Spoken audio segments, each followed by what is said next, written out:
That's why they pay athletes these fantastic salaries. I was listening to the radio the other day. They just contracted to pay one player on one team $6 million a year. Can you believe this? And why is that? It's the Roman circus. What does the emperor do when the people become restive, and when the people are asking questions, and when the people don't like the policies of the emperor? He sends them to the circus. He creates a circus. He builds a giant coliseum. And he begins to throw the Christians to the lions. And he has great chariot races and football games and basketball games, all to keep the idiots preoccupied with things that don't mean anything in the scheme of the entire world,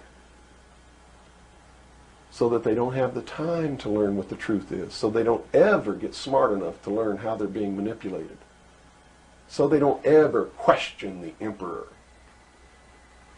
That's why they pay a player on a football team or a baseball team $1 million or $2 million or $3 million a year. It is the Roman circus. I know men who don't know anything in the world except who plays third base for the Mets. And they think that's a great accomplishment.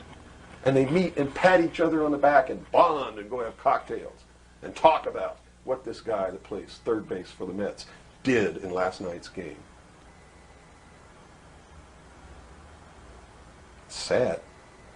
It's really sad.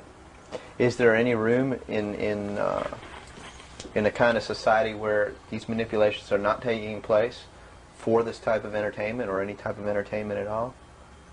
If people understand that a game is a game, if people understand that nobody, no matter what they do, is worth paying $2 or $3 million a year for,